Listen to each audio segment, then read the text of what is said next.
Café com Sal.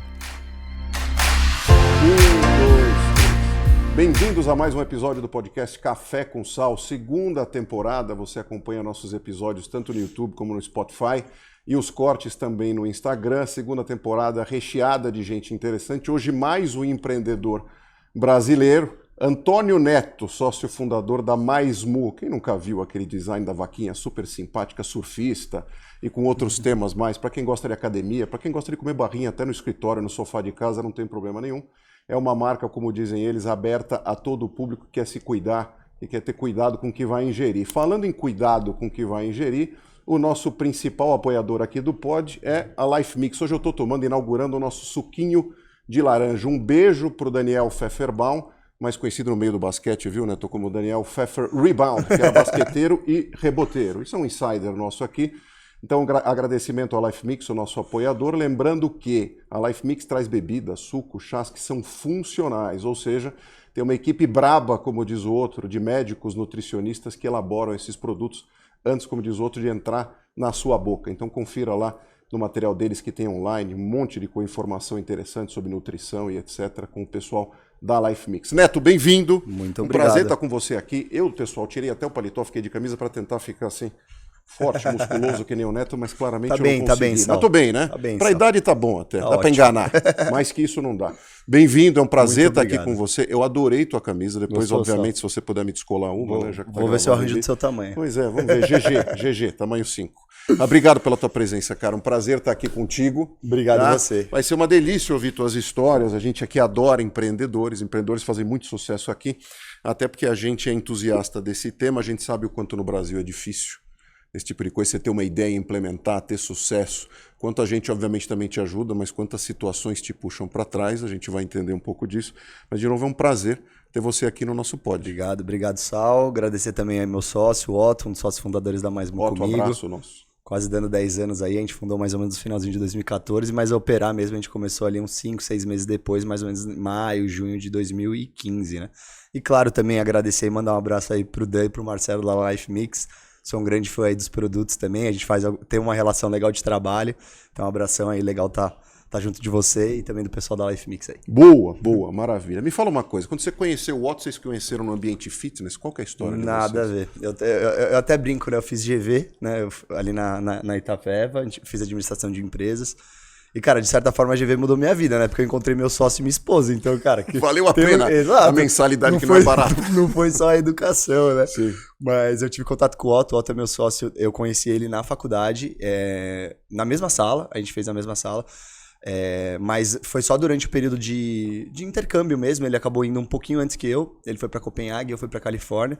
E acho que nessas experiências internacionais que a gente teve, que a gente começou a olhar talvez esse segmento específico que a gente está hoje, né? Acho que eu sempre tive uma ânsia pro empreendedorismo de alguma maneira. Isso vem de casa, né, Tom? Vem, total.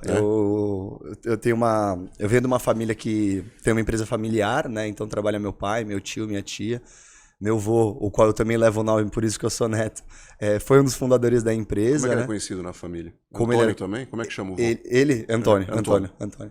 E é até curioso que você comenta isso, porque só tem Antônio na minha família. Meu pai, meu avô, todo mundo. Um primo, 2 primos, eu, e cada um foi pegando um codinome, né? Digamos vai assim. ficar esse peso pra você, por exemplo, se você tiver filho, vai ter que botar um anel, não dá, não tem sequência mais depois de neto. Se for pela minha esposa, não vai ter isso, e se eu pegar muita gente da minha família, acabou não seguindo, né? Se bem que uma prima minha agora voltou a resgatar, depois de, acho que meu tio tá com quase 8 netos, ela resgatou agora, então vai ter mais um Antônio na, sei lá, quarta geração aí da família. Então isso veio de casa, então, essa coisa do empreendedorismo. Total, acho que eu brinco que meu pai sempre pegava ali minhas férias pra eu ir trabalhar com ele, né? Mas trabalhar até certo ponto, né? Porque com 12, 13 anos, tinha mais uma sombra dele ali em qualquer coisa, né?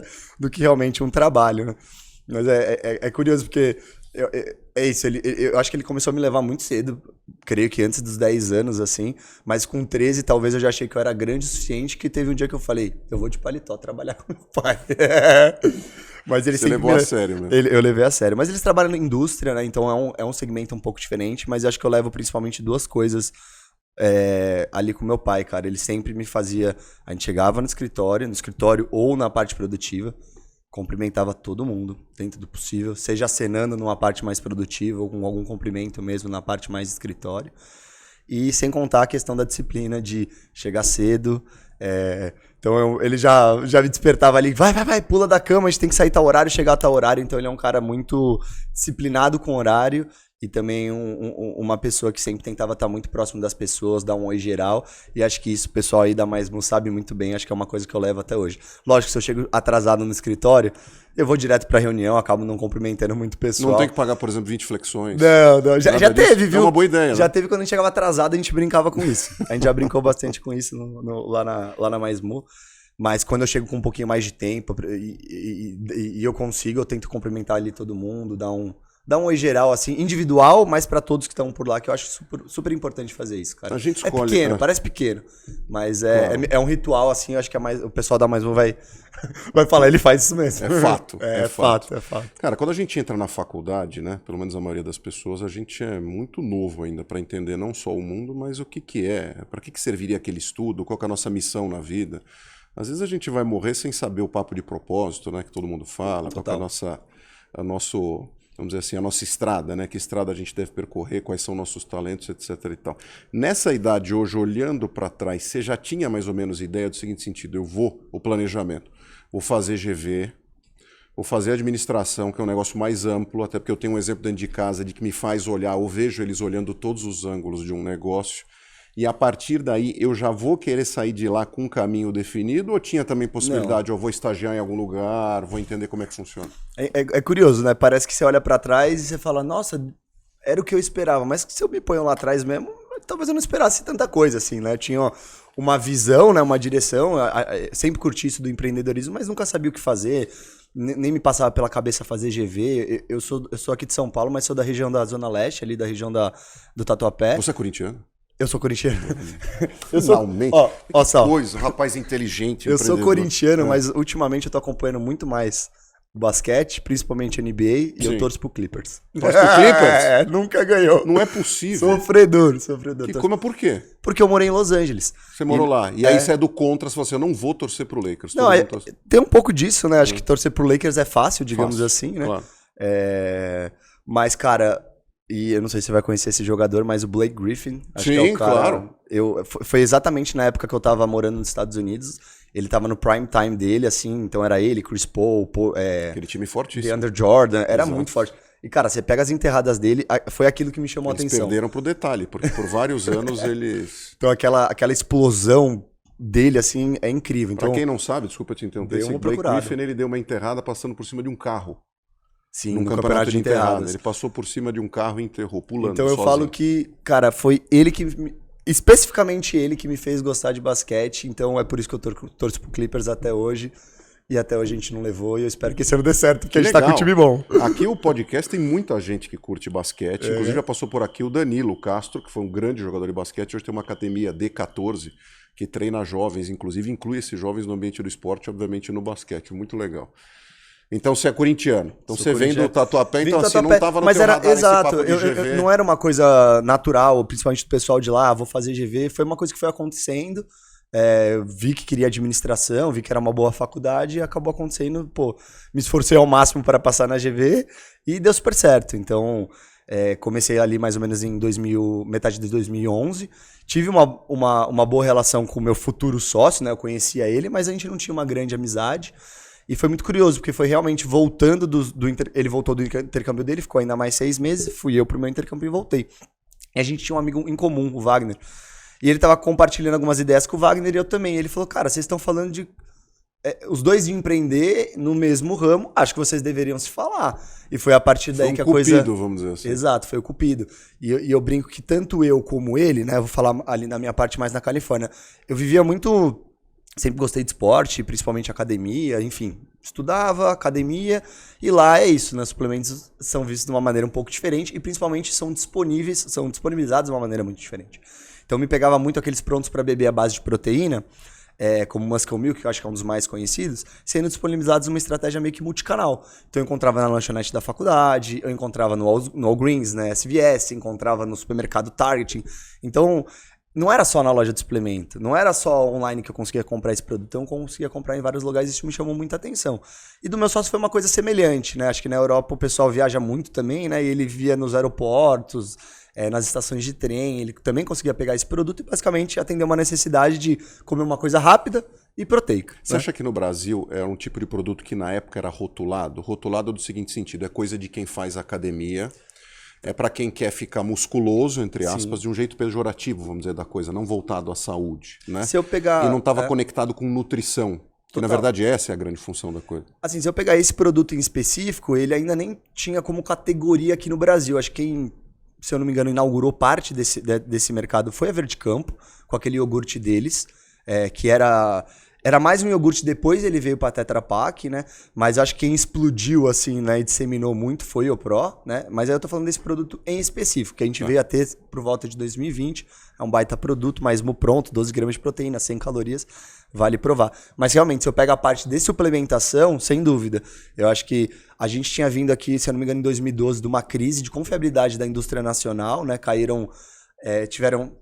Teve uma reportagem que chegou até a passar no Fantástico sobre a análise dos produtos, né, que alegavam que tinha, sei lá, cerca de 20 gramas de proteína numa porção de 30 e não tinha muito menos. Com isso os caras conseguiam ganhar muito dinheiro, porque proteína é caro e carboidratos em geral não. E isso descredibilizou muito a indústria nacional, né?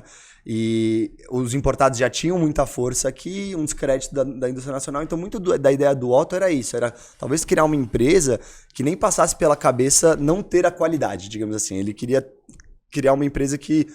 Basicamente é isso. Eu acho que se você pega uma multinacional, o pessoal não pensava nisso, né? O que ele claima lá é verdade, isso é e ponto, né? Mas a indústria de suplemento não. Começou a se passar por isso. Será que eu posso confiar nessa marca? Será que eu posso confiar naquela? Então, ele queria passar essa ideia de uma empresa que ninguém duvidaria dessa parte da qualidade. Eu vim talvez um pouco mais dessa pegada um pouco mais de ser democrático, que está disponível, e a gente foi formatando a ideia junto, né? Eu sempre comento que foi literalmente um MVP ali que a gente fez dentro da faculdade. Então, a começar pelo nome, pelo pó na garrafinha, a gente foi fazendo vários testes no próprio DA da faculdade. Na própria faculdade? Na própria faculdade. Então, isso foi muito importante pra gente. Então, vou dar 2, 3 exemplos aqui. Então, o Maismu, que foi um dos nomes que o Otto chegou, né? Então veio de uma desconstrução do que ele não queria ser. Então, menos Bolic, menos Pump, menos Super, menos 3D, menos 3000, que eram todos esses conjuntos de significados e names que a indústria trazia. E o que a gente queria fazer? Mostrar que o whey vem do leite, vem da vaca. Se você está tomando leite normal, leite materno, tem whey protein naquilo. Então, ele veio disso, dessa desconstrução. Menos coisas, mais mu, né? A gente falou, pô, o nome parece bacana, vamos testar. Então a gente sentou no DA da faculdade e falava pro pessoal escrever, literalmente, escreve aí mais mu. A gente viu que tinha gente que escrevia o mais, tinha gente que colocava o símbolo mais, tinha gente que colocava 2 Os, tinha uma coisa mais americana, tinha gente que colocava um... Mas a gente viu que o pessoal sabia escrever, não era tão... Lógico, não tô dizendo que o nosso nome é o mais fácil, depois a gente vai ver que nem tanto, né? Mas tá longe de ser o mais difícil, como várias marcas que, pô, é difícil falar e toma muito tempo pra consolidar o nome, né? Então a gente falou, pô, o nome acho que tá... Grande parte das pessoas estavam escrevendo mais próximos do mais, como símbolo, e do U. Então a gente falou, pô, tá legal. E assim, pra quem olha de fora, vocês trazem uma personagem, né? Exato. Nenhuma outra marca, pelo menos até então, tinha isso, essa conexão. Acho que esse lado afetivo conta, né? E isso vem, pra mim, de uma maneira quase que inconsciente, que depois eu tornei de uma maneira consciente, do basquete. Se eu não me engano, são cerca de 30 times na NBA. Eu acho que são 25 times que têm mascotes. 5 times não têm mascotes. Então, acho que não tem mascote. Agora eu tô... Lakers. O Lakers não tem, verdade. Não tem mascote. Putz, eu não... Fico até com receio de chutar outros aqui e errar, O Celtics tem aquela personagem, exato. mas ele Eles consideram mascote. Eu considero ele um mascote. Lógico, é uma pessoa, é o único que mostra a cara. Mas eu não vou chutar aqui os outros para não falar besteira. Talvez Golden State não tenha também. Boa, sim. E depois até procurei, e cara... O Philadelphia 76. Também não tem? Acho que não. Não me recordo, né? Tem o mais doidão, que eu acho que do Chicago Bulls é o que é o mais louco de todos, né? Que tem várias coisas. Adoro ele, o Benny the Bull. Só que me deprime, porque o meu Chicago Bulls nunca mais foi o mesmo. Você tá no Chicago Bulls? Muito, pô, toda a geração do Michael Jordan, aquele time lá, enfim. Então você vê como que o personagem ajuda nessa parte de entretenimento mesmo, né? Então foi uma coisa meio que inconsciente, que hoje eu, de certa forma, racionalizei. E eu não sei, algum time recente também da NBA trouxe literalmente um mascote, porque viu que tava faltando, porque ele consegue trazer um pouco de animação, né? Enfim, entretenimento, conexão com o público. E, cara, a Muca, que é a nossa vaquinha, ela veio de uma maneira meio da 25, assim, uma fantasia qualquer. Hoje ela tem uma fantasia muito dela. E, cara, a gente leva ela hoje nos eventos. Esse final de semana teve o Arnold Sports, lá no Expo Center Norte. A gente leva ela lá quase como uma celebridade. O pessoal passa pra tirar foto. A criançada adora, pira nela. Então acaba ajudando muito nessa parte de entretenimento, conexão. A gente, se for ver, né, até essa camiseta que você falou, pô, camiseta é maneira. A gente não tem logo nessa camiseta. A gente tem a vaquinha. Não, todo mundo já sabe o que é. Exato, pra sempre reconhecer. Você vê a força da... A força de ter um mascote, né? Então acho que isso é uma coisa... Lógico, tem que ser natural, não façam isso forçado, mas acho que é importante tentar ter um mascote, alguma coisa pra reconhecer. Mas voltando lá na faculdade, aí outros testes que a gente fez, de pôr um pó na garrafa, entregar a garrafa pra pessoa e ver o que a pessoa pensaria em fazer com aquilo. Alguns abriam e falavam, vou jogar no açaí, outros, vou jogar água ou leite aqui dentro. Então cada um passava uma percepção própria. E acho que uma das principais foi da vaquinha aplicada na embalagem. A vaca, na época, ela não tinha óculos, ela tava com um skate, que eu até brinco, parecia mais um skate de dedo, na época tava bombando longboard e tal, e foi uma menina da própria sala, num comentário simples no WhatsApp, que ela falou, cara, joga um óculos nessa vaca, sabe? Tá muito infantil.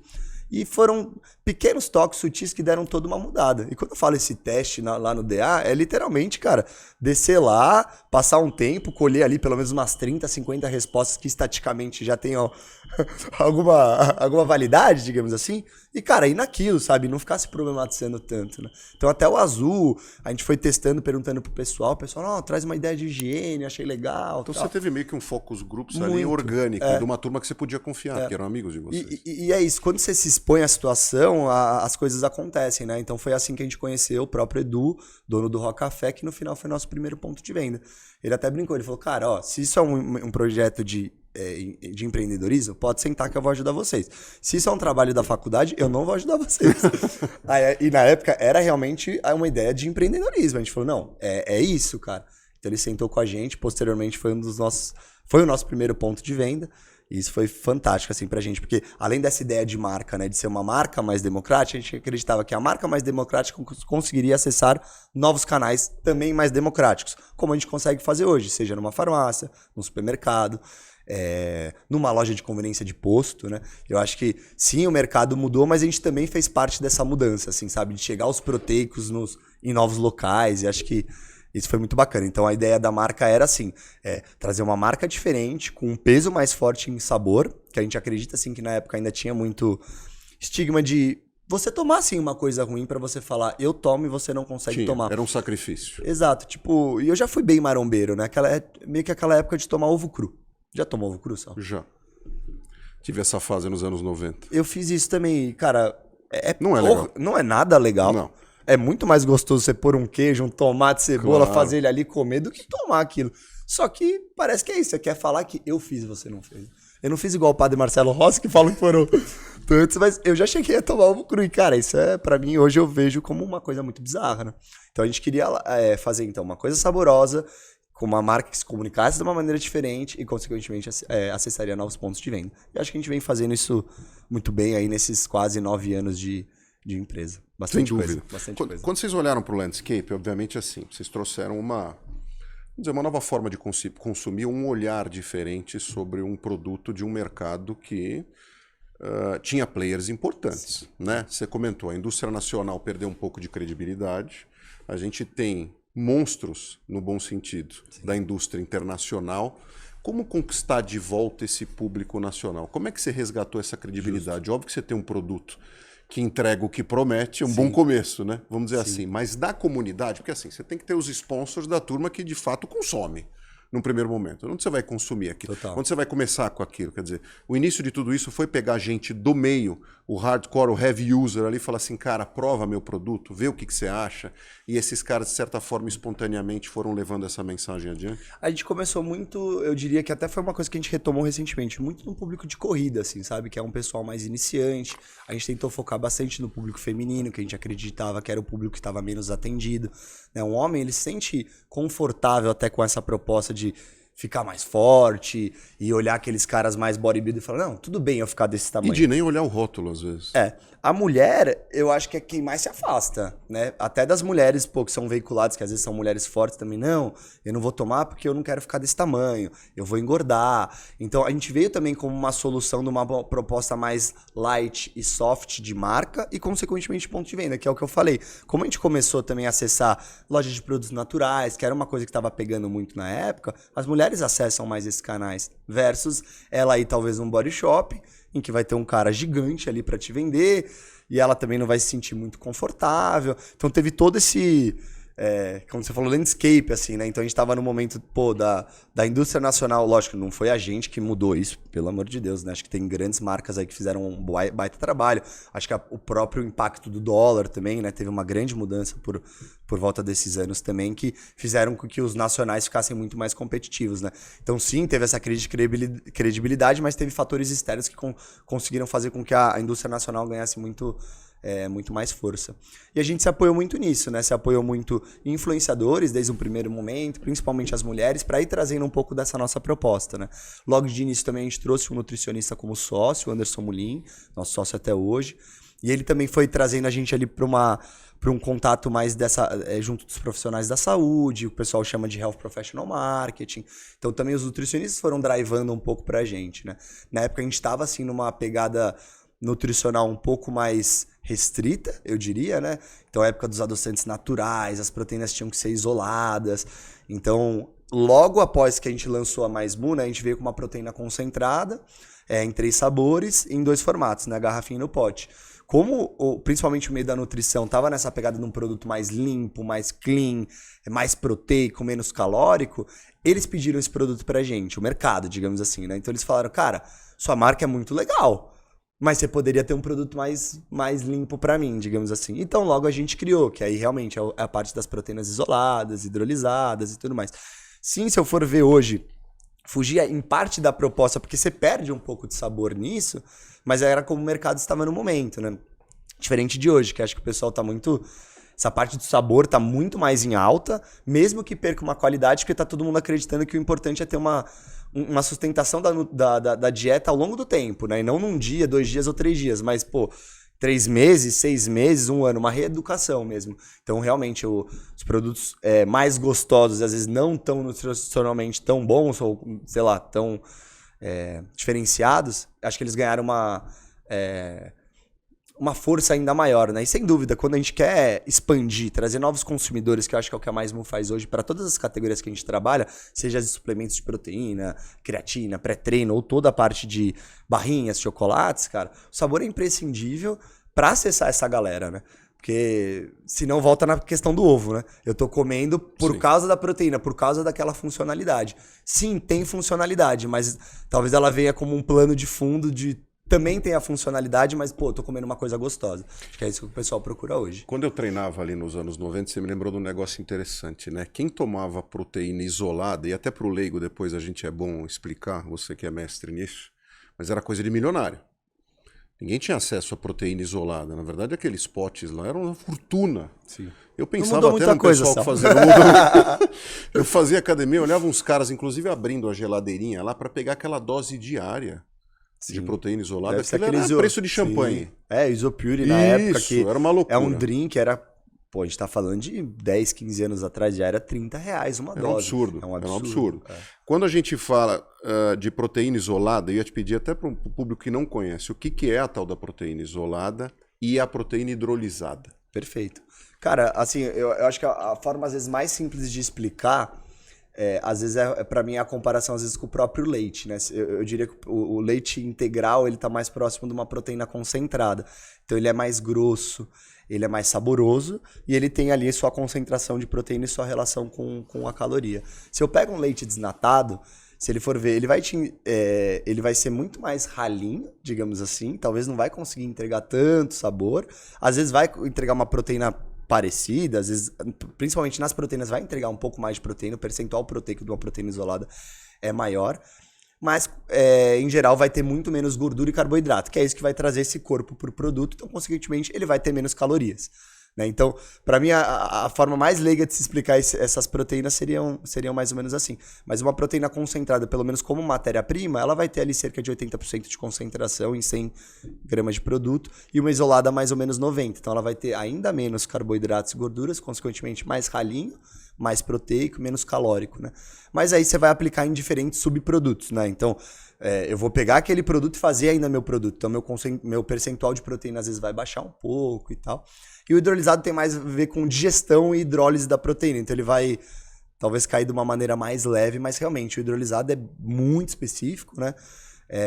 O pessoal hoje está muito mais ali no concentrado e no isolado, que também ainda tem um preço um pouco mais proibitivo do que uma proteína concentrada. Mas acho que essa mudança também de mindset possibilitou que o pessoal falasse, cara, o concentrado tá bom, sabe? Já me entrega o 80-20 de toda essa experiência proteica, vou nele, vou ter mais sabor e um aporte proteico ótimo. E pensando no longo prazo. Exato, e pensando no longo prazo isso muda muito. Quando a gente fala com músico, você já deve ter visto entrevista de bandas famosas e daquelas coisas, porque tem a ver, né? Essa tua jornada com o Otto tem muito a ver com você formar uma banda, né? E de alguma forma fazer algum tipo de sucesso. Quando você fala com alguma banda ou alguém do ambiente musical, sempre tem um dia marcante, é uma história que sempre acontece em comum dessa turma, que é o dia que a música dos caras tocou no rádio, né?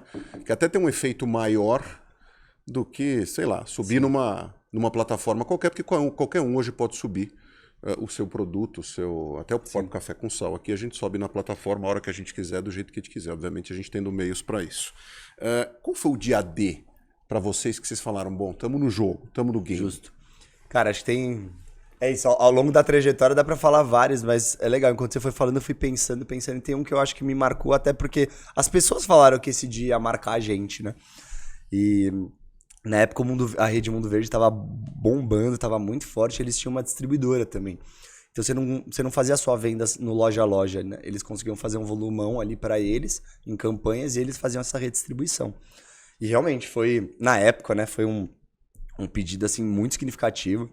Eles tinham acabado de trazer 3 grandes pessoas do mercado, então eram pessoas que trabalhavam em GPA, em outros varejistas grandes. Executivos. 3 mulheres, nunca me esqueço, 3 executivas. Sentou eu e o Otto, lógico, para apresentar um pouco da marca e tal. Eu acho que elas estavam indo muito também por esse conceito, que tinha uma pegada que tinha muito a ver com ele, com a rede, né? Com elas, enfim. E eles falaram exatamente isso. Isso aqui vai mudar a história de vocês. Essa relação e tudo que vai sair daqui vai mudar a história de vocês. E, pô, se eu for pegar realmente, né? É o que você comentou, né? Como músico, às vezes ouvir aquele som, cair aquele primeiro pedido. Eu lembro até hoje, eu tenho foto desse pedido. Eu lembro quando caiu, eu tava na praia, caiu, eu tirei foto. Calculei na HP aqui, sim, tirei foto do pedido com a HP do lado, mandei pro meu sócio Otto e, cara, isso é muito marcante. Então, até aproveitar para agradecer todo mundo aí que sempre acreditou na gente da rede do Mundo Verde, que esse dia pra gente é marcante, como elas mesmas falaram, se eu não me engano, uma das executivas chamava Cris, aquele dia mudou o game, foi ouvir nosso som na rádio aí de alguma maneira, com certeza. Legal, que legal. E fazendo um paralelo com o esporte, você citou muito o esporte, né? Puxando para minha sardinha, que é o basquete também, provavelmente também atua. Quando a gente vê também times campeões, a gente percebe do gosto que traz aquele primeiro título, né? Chegar no topo. E a gente também sempre ouve dessa turma como é difícil se manter no topo, né? Você já fez essa reflexão? Que assim, chegar lá parece o sonho impossível. Sim. E aí você chega. Uma vez que você está lá em cima, os desafios são outros. Porque todo mundo olha para o teu produto, todo mundo de certa forma quer, não vou dizer copiar, que seria leviano, mas de alguma forma apresentar um produto parecido com o que você tem cópia propõe. Também, viu? Tem cópia, enfim. Vamos falar os nomes já que estamos aqui, né? Tá bom, vamos falar. Exato. Mas como é isso? Quer dizer, você tem que sempre se manter um passo à frente, sim, do que está acontecendo no mercado.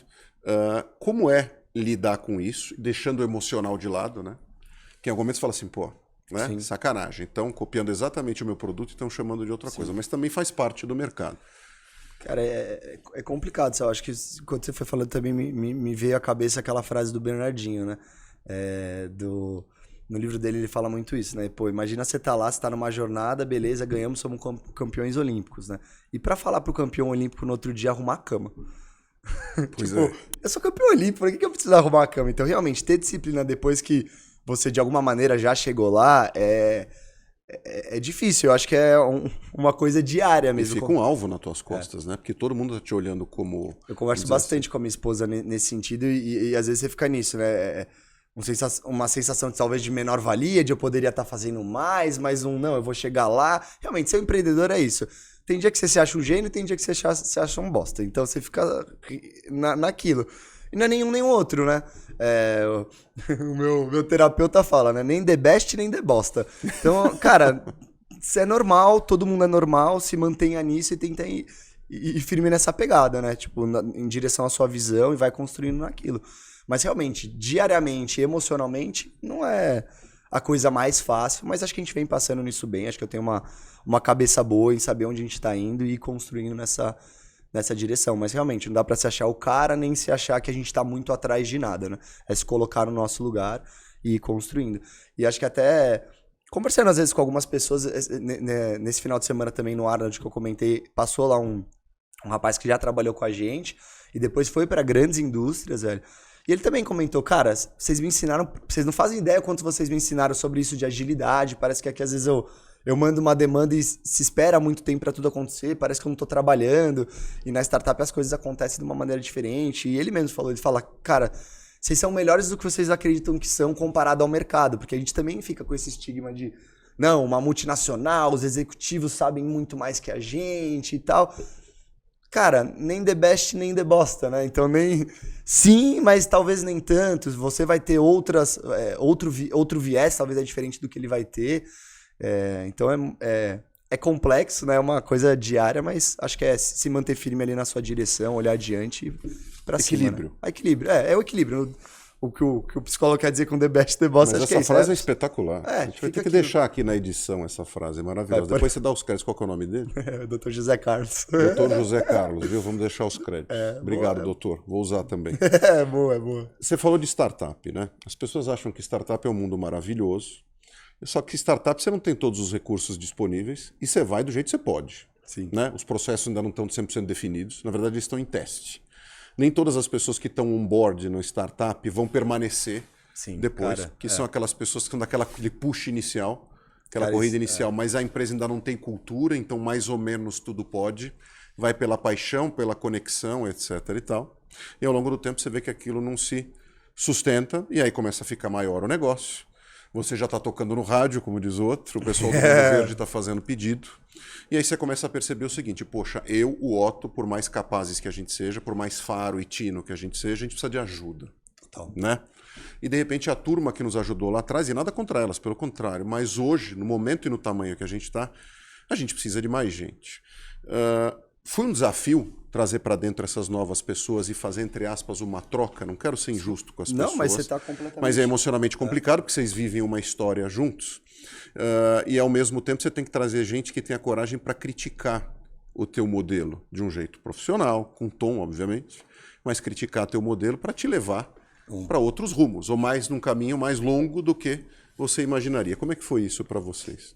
Mesma coisa, Sal. Tá sendo. Assim, tá sendo. Com certeza. São fases, é bem isso que você falou. Tem pessoas que você olha, cara, essa pessoa foi fantástica, mas pro momento da empresa talvez já não tá fazendo tanto sentido, não tá entregando tanto quanto a gente esperava. E é uma metamorfose ambulante mesmo, né? Acho que o mais importante é estar alinhado primeiro com a direção que a gente tá tomando, né? Acho que esse é o principal. Tá alinhado com a cultura, com os valores que a gente tem. Isso é uma coisa que o Otto faz de uma maneira muito bacana. Então, missão, visão, valores, cara, é uma coisa que a gente vem fomentando lá na empresa desde 2018, batendo na mesma tecla, sempre consolidando um pouco essa comunicação. Começamos, sei lá, com 8 valores, queria comunicar tudo. Quando você vai ver, cara, hoje a gente chegou em 4, a gente fala desses e bate nesses, né? Mas acho que é isso. Para onde vai, né? O como vai, né, com essa parte de cultura que tem que ser respeitado para chegar lá, mas uma coisa que a gente vem falando cada vez mais, cara, que eu acho que é uma coisa que eu trago um pouco mais da corrida, eu não sou corredor, mas o pace, cara. A gente tem visto muito isso, assim, sabe? Porque tem momentos, você não pode mudar tudo ao mesmo tempo. O timing das mudanças das coisas e o pace disso é muito importante, né? Então, imagina, se você for querer mudar tudo de uma vez na sua empresa, põe a empresa abaixo, não vai dar certo. Então, você tem que saber os momentos de tirar alguém, colocar alguém, mesmo que você fale, nossa, eu tenho que tirar essas 5 pessoas. Beleza, mas como que a gente vai fatiar, às vezes, né? Como que vai ser essa mudança? Como que vai ser o pace disso? Então, talvez é uma das coisas que a gente mais está aprendendo nesses últimos tempos, né? Então, não é só para onde eu vou, as coisas têm que ser respeitadas para chegar onde eu vou, mas qual que é o pace que eu vou estabelecer?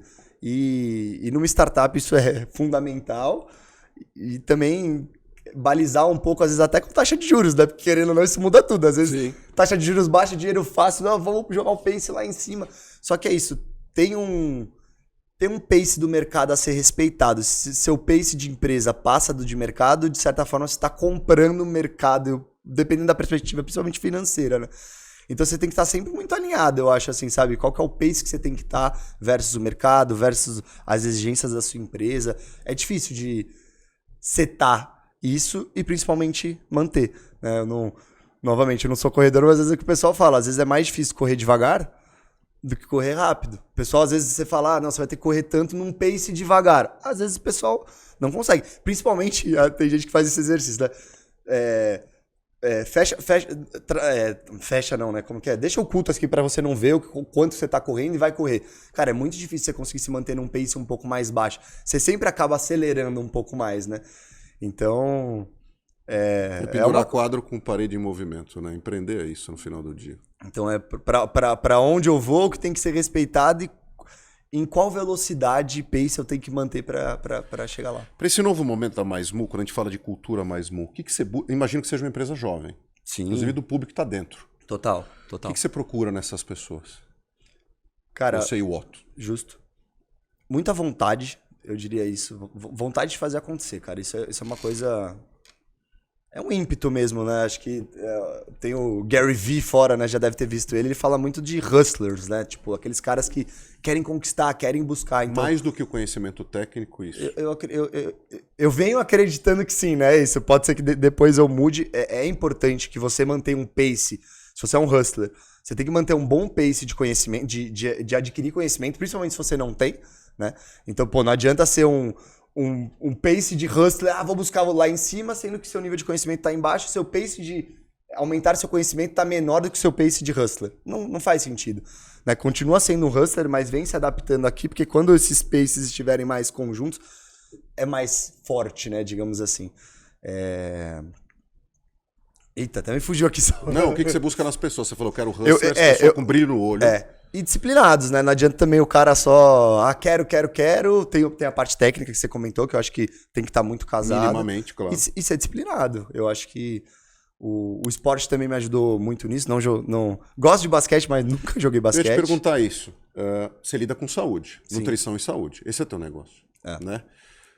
Você sente o peso da responsabilidade de, como sócio fundador, também se manter bem? Não só pela questão da imagem da empresa, mas assim, você, de certa forma, acredita muito no propósito da empresa e vive esse propósito. O que você faz no teu dia a dia para quem é empreendedor, está olhando e também quer se manter em forma, com toda essa agenda maluca que vocês têm, metas e tudo mais, e responsabilidade? Até agradecer meus pais, que o primeiro esporte que eu me envolvi foi a luta, foi o karatê. Eles me colocaram muito novo, eu tinha 5 anos.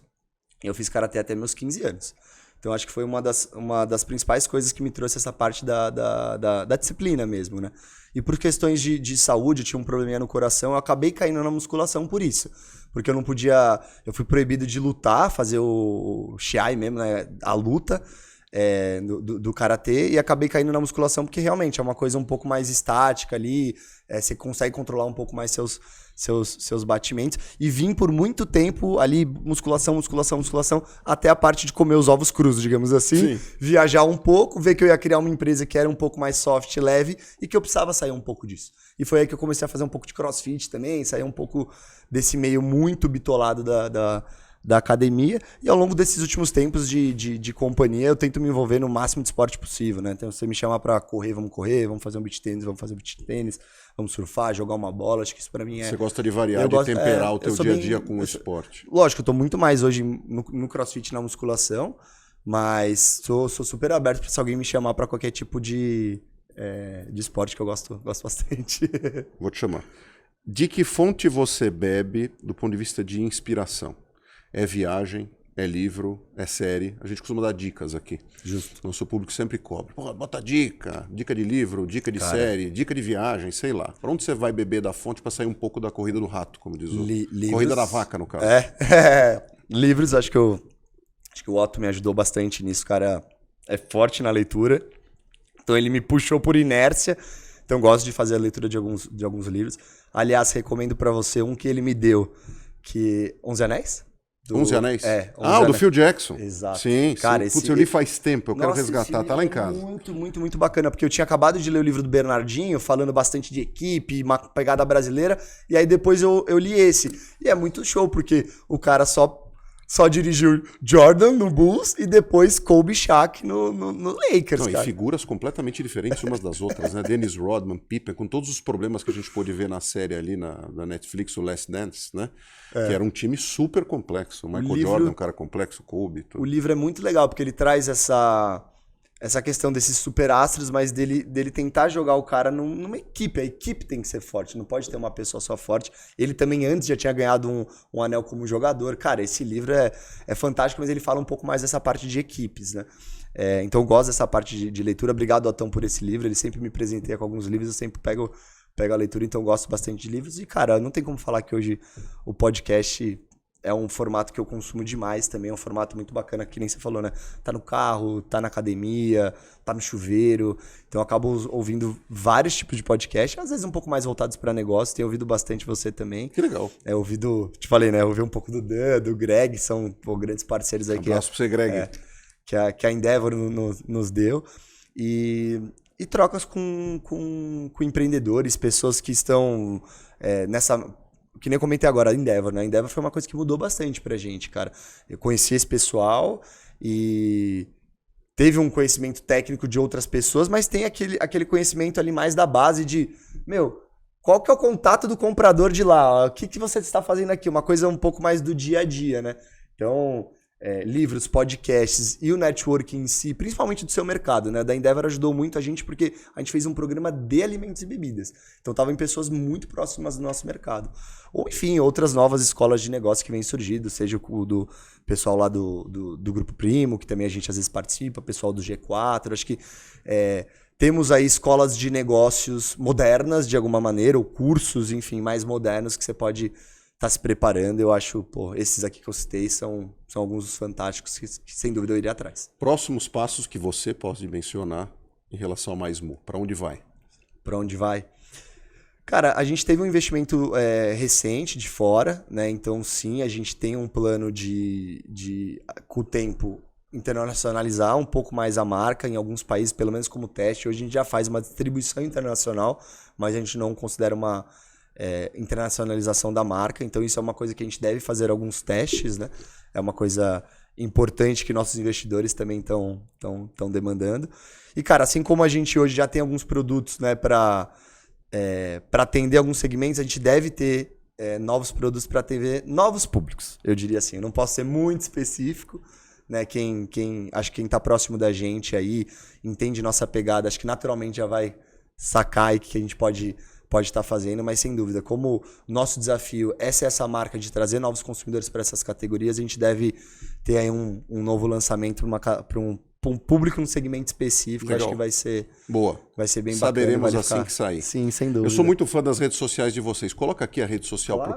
pro pessoal seguir, porque eu acho super fã, é divertidíssimo. Pessoal, @maismu, escrito mesmo, né? Então, @MAISMU, tá? Também temos um canal no YouTube com alguns conteúdos, bastante coisa nutricional. A gente foi criando e deixando lá. Então, não é que tem uma criação tão recorrente agora, mas tem alguns conteúdos bacanas lá. Mas, sem dúvida, acho que o Instagram é o principal. Deem uma olhada aí, principalmente nos últimos conteúdos que a gente fez para nossa feira Arnold, que foi sensacional. O pessoal do marketing tá super de parabéns. Estamos quase com um live show lá, então para mim isso é fantástico, sabe? Pensar lá atrás que a gente queria criar uma marca que falasse com novos públicos, trouxesse esses novos consumidores e tivesse esse pilar, né, de saudade, gostoso, né? Uma marca diferente em novos canais, e ver que a gente consegue estar tanto numa Natural Tech como agora numa Arnold, que é muito específico. Lógico, tem vários esportes lá ocorrendo, mas o bodybuilding é o mais representativo, o pessoal vai muito pra isso, né? E que a gente consegue brincar com isso, cara. Consegue pôr uma vaca bolada de biquíni, fazendo tipo, duplo bíceps.